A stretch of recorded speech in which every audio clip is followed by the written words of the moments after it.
Quizás ya hayas leído en la Santa Biblia que Jesús, el Hijo de Dios, presentó evidencias abrumadoras de su divinidad.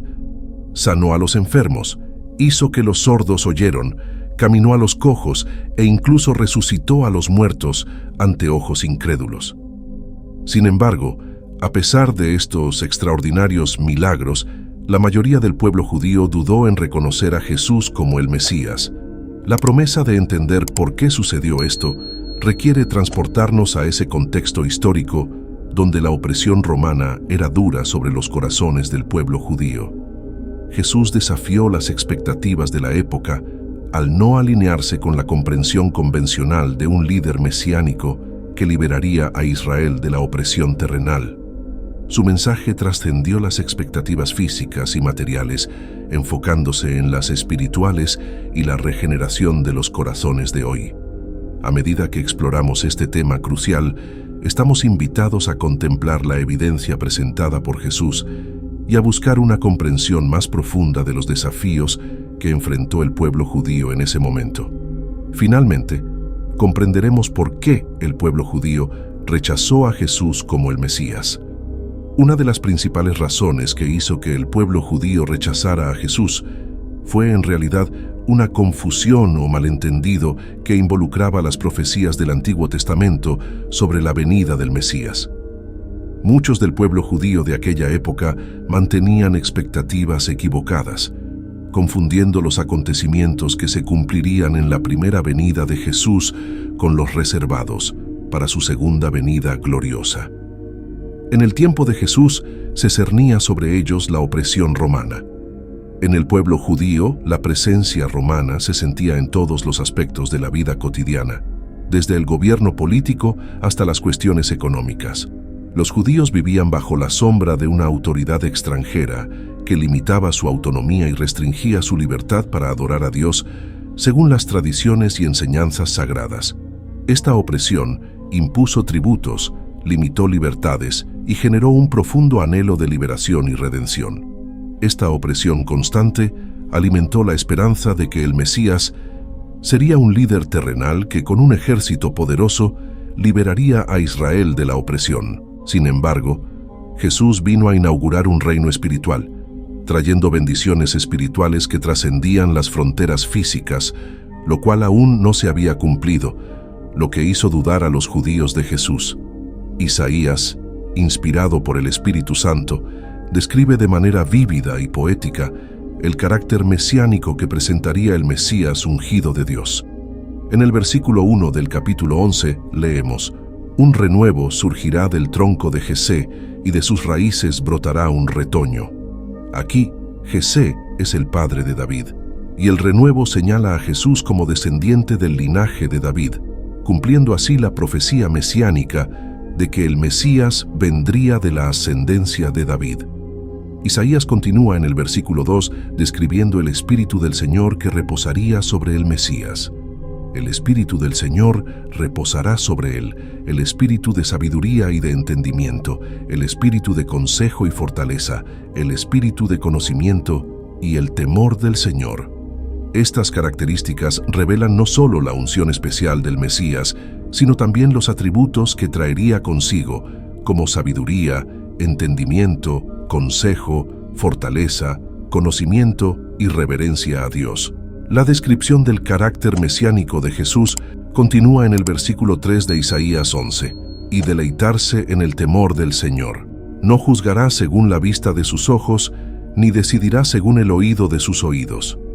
Aquí, la profecía resalta la justicia y rectitud del Mesías, indicando que no juzgaría basado en las apariencias, sino en la perfecta sabiduría divina. Además, en Miqueas 5, verso 2, como se mencionó anteriormente, se revelan detalles específicos sobre el lugar de nacimiento del Mesías. En este verso, Miqueas, inspirado por el Espíritu Santo, proclama: «Y tú, Belén, de entre los millares de Judá, pequeña eres para ser contada entre las ciudades de Judá. De ti me saldrá el que será Señor en Israel, y sus salidas son desde el principio, desde los días de la eternidad». Belén, queridos hermanos, una ciudad modesta y muchas veces subestimada, es señalada en las Escrituras como el lugar donde nacería el Rey de Reyes, el Mesías prometido. Es fundamental diferenciar entre las profecías ya cumplidas y las reservadas para la segunda venida de Jesús, la regeneración espiritual y la restauración del reino a Israel, aspectos que verán su cumplimiento durante la segunda venida. Vemos un ejemplo de esto en la promesa de paz en Isaías 2:4, que se cumplirá plenamente cuando Jesús regrese en gloria. El profeta Isaías proclama que Él juzgará entre las naciones y reprenderá a muchos pueblos, y volverán sus espadas en rejas de arado y sus lanzas en hoces. No alzará espada nación contra nación, ni se adiestrarán más para la guerra. ¡Qué maravillosa promesa, amigos! Estas palabras revelan la visión del reinado mesiánico en el que el príncipe de paz juzgará a las naciones, poniendo fin a los conflictos y estableciendo un reino de paz inquebrantable. La transformación de las armas de guerra en instrumentos de cultivo simboliza el cese de las hostilidades y el surgimiento de una era en la que prevalecerá la paz sobre las disputas humanas. Más allá de este malentendido, hay otros factores que debemos comprender para entender por qué el pueblo judío rechazó a Jesús como el Mesías. Jesús, con su divino coraje, proclamó verdades que desafiaron las creencias establecidas de la época. No solo sanó a los enfermos y resucitó a los muertos, sino que también afirmó su divinidad. En Juan 8:58 declaró: «Antes que Abraham fuese, yo soy». Estas queridas palabras resonaron como un trueno en los corazones de los líderes religiosos, porque yo soy es el nombre divino en hebreo asociado con el Dios Todopoderoso. Cuando Jesús se proclamó como tal, fue percibido como un blasfemo por algunos, desafiando las creencias profundamente arraigadas de los líderes religiosos judíos. Imaginen, amados, la tensión en el aire en ese momento. Los líderes religiosos no podían aceptar que Dios estuviera delante de ellos en forma humana. Esta comprensión desafió siglos de tradición y estudio de las Escrituras.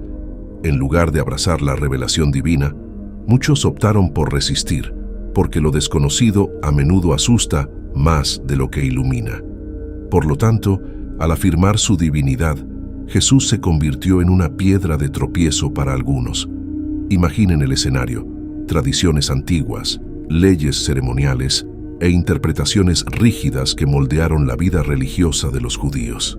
Jesús, con su sabiduría divina, cuestionó estas prácticas obsoletas, revelando una comprensión más profunda del reino de Dios. Un ejemplo sorprendente se encuentra en Mateo 15, cuando algunos fariseos preguntaron a Jesús sobre la observancia de las tradiciones ceremoniales de lavado. Los fariseos, con celo por las tradiciones humanas, le preguntaron a Jesús por qué sus discípulos no seguían la práctica de lavarse las manos antes de las comidas, una tradición que no tenía su origen en leyes divinas, sino en las tradiciones de los líderes religiosos de la época. En lugar de entrar en detalles sobre prácticas externas, Jesús provocó una reflexión más profunda, resaltando la importancia de un corazón limpio ante Dios. En su respuesta nos lleva a una profunda reflexión sobre el verdadero significado de la pureza. Jesús destacó que la verdadera contaminación no está en el alimento que entra en la boca, sino en las palabras y acciones que emanan del corazón. Nos recuerda que no son las tradiciones externas las que nos acercan a Dios, sino la pureza del corazón. Además, el Maestro cuestionó las interpretaciones estrictas del sábado y en varias ocasiones curó en sábado, demostrando que el amor y la compasión no se limitan a reglas estrictas. En una época en la que se seguían estrictamente las reglas y regulaciones respecto al sábado, Jesús, en su divina sabiduría, nos dejó un ejemplo extraordinario registrado en los Evangelios. En el libro de Mateo, en el capítulo 12, encontramos un relato interesante sobre un sábado. Mientras Jesús caminaba con sus discípulos, sintieron hambre y el pueblo hambriento comenzó a arrancar espigas para satisfacer su necesidad. Los fariseos, imbuidos de rigidez legalista, rápidamente criticaron esta acción, acusando a Jesús y sus seguidores de violar la santidad del sábado. La respuesta de Jesús es una profunda revelación sobre la verdadera naturaleza del sábado. Nos recuerda la historia de David, quien en su necesidad también se atrevió a comer los panes de la proposición en el templo. Con esto, Jesús nos enseña que el sábado fue hecho para el hombre y no el hombre para el sábado. Nuestro amado Maestro estaba desafiando la visión limitada de los líderes religiosos de la época, revelando que el sábado no se trataba solo de rituales y reglas estrictas, sino de compasión, amor y cuidado por los necesitados.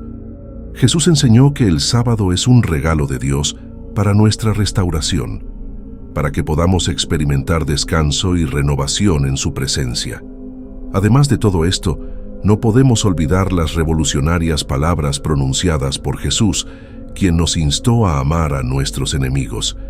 Esto iba en contra del sentido común de la época y nos animó a orar por aquellos que nos persiguen, demostrando que el reino de Dios se basa en el amor, no en la represalia. Aquí vale la pena recordar el endurecimiento de los corazones, una realidad que lamentablemente afectó a muchos en ese momento. Qué doloroso es reconocer que, ante evidencias abrumadoras y milagros curativos, muchos corazones aún estaban cerrados a la verdad. Un ejemplo conmovedor de esta realidad lo encontramos en la resurrección conmovedora de Lázaro, un querido amigo de Jesús. Lázaro permaneció enfermo y, a pesar de haberle enviado la noticia a Jesús, permaneció donde estaba durante 2 días más. Al llegar a Betania, Jesús quedó profundamente conmovido en su espíritu y lleno de compasión. Lloró mientras se acercaba a la tumba de Lázaro. Jesús ordenó que quitaran la piedra, pero Marta, preocupada por el olor después de 4 días de muerte, vaciló. Entonces Jesús pronunció palabras que resuenan a través de los siglos. ¿No te dije que si creías, verías la gloria de Dios? En un momento que trasciende el entendimiento humano, Jesús gritó con voz fuerte, «Lázaro, sal fuera», y para sorpresa y alegría de todos, el hombre que había estado muerto salió del sepulcro, todavía envuelto en sus sudarios. Queridos, esta historia no es solo un testimonio del poder milagroso de Jesús sobre la muerte física, sino también una lección profunda sobre su capacidad para traer vida a áreas de nuestras vidas que parecen perdidas. Sin embargo, en lugar de una alegría generalizada, fuimos testigos de una reacción confusa por parte del pueblo judío. Sí, algunos creyeron, maravillándose del poder divino que acababan de presenciar. Sin embargo, otros, en lugar de rendirse ante la evidencia indiscutible, fueron a informar a los fariseos sobre lo que Jesús había hecho. Es muy triste darnos cuenta de que, incluso ante tan extraordinario milagro, algunos corazones permanecieron endurecidos. En lugar de maravillarse y entregarse a la obra divina, optaron por resistir la verdad. Aquí nos encontramos con una profunda lección, una advertencia sobre la fragilidad de nuestro propio corazón. Amados hermanos, entramos ahora en un momento crucial en nuestra reflexión sobre el rechazo de Jesús como el Mesías por parte del pueblo judío. Este es el punto en el que nos encontramos ante la impactante realidad de Jesús como la piedra de tropiezo para muchos en ese momento. En nuestro corazón podemos sentir el peso de esta expresión, piedra de tropiezo. Sin embargo, es fundamental que comprendamos que esta piedra, que algunos rechazaron, se convirtió en la piedra angular de la fe cristiana. Las Escrituras nos hablan de esta dinámica única, donde la piedra que los constructores rechazaron se convirtió en la base fundamental de nuestra fe. Es crucial que entendamos que el rechazo de Jesús no fue en vano, sino que de hecho fue parte de un plan divino mayor. El rechazo de los líderes judíos permitió que gentiles como nosotros fuéramos incluidos en el proyecto redentor de Dios. El pueblo de la alianza pudo ser colocado en la familia de Dios. Por lo tanto, Jesús no solo se convirtió en la piedra de tropiezo para algunos judíos de aquella época, sino que abrió una puerta de esperanza para todos nosotros. Podemos ver cómo Dios, en su soberanía, transformó el rechazo de la humanidad en un camino hacia la salvación universal. Ante las Escrituras y la historia bíblica, nos damos cuenta de que Dios, en su misericordia, aún tiene un plan especial para el pueblo de Israel. Así como lo expresó Pablo en Romanos 10:1, Hermanos, el deseo de mi corazón y mi oración a Dios por los israelitas es que sean salvos. Compartimos el mismo anhelo en nuestros corazones, deseando la salvación de Israel. Este anhelo no es solo una petición, sino una expresión profunda de amor y compasión alineada con el corazón de Dios. Cuando oramos por los judíos, debemos hacerlo con comprensión y discernimiento espiritual. Debemos reconocer el celo, la búsqueda y la devoción que muchos de ellos tienen por Dios, aunque esto suceda de maneras que no siempre entendemos completamente. Entendemos plenamente que nuestras oraciones están marcadas por la compasión y la esperanza, buscando la revelación de la verdad de Jesús como el Mesías prometido. Es fundamental que comprendamos que en la primera venida de Jesús, Él inauguró el reino de Dios, trayendo salvación espiritual, reconciliación y la oportunidad de participar en su reino celestial. Sin embargo, muchas profecías sobre el Mesías, relacionadas con los aspectos terrenales y físicos, aún esperan su cumplimiento final. Cuando examinamos las profecías del Antiguo Testamento, notamos promesas como la restauración del reino a Israel, la purificación del mundo del mal, el reinado del Mesías con vara de hierro y el establecimiento de la paz universal. Estos grandes eventos están intrínsecamente ligados a la segunda venida de Jesús, cuando regresará con poder y gloria para establecer su reinado milenario. Las profecías que hablan de la regeneración espiritual de Israel encontrarán su consumación a medida que el Mesías mismo reine en sus corazones. Mientras aguardamos estos eventos proféticos, permanecemos en la esperanza y la anticipación. Nuestra fe descansa en la certeza de que así será, así como las promesas cumplidas en la primera venida de Jesús fueron ciertas. De la misma manera, las relacionadas con su segunda venida se cumplirán en su plenitud. Que este entendimiento nos llene de expectativa y alegría mientras esperamos el glorioso regreso de nuestro Señor para reinar y cumplir todas las promesas de Dios. En el nombre de Jesús, que es fiel y verdadero, elevamos nuestra adoración y confianza. Espero que hayas disfrutado el video. Por favor, suscríbete al canal, deja tu me gusta y haz clic en cualquiera de los 2 videos que aparecerán para seguir mirándonos. Abrazos y quédate con Dios.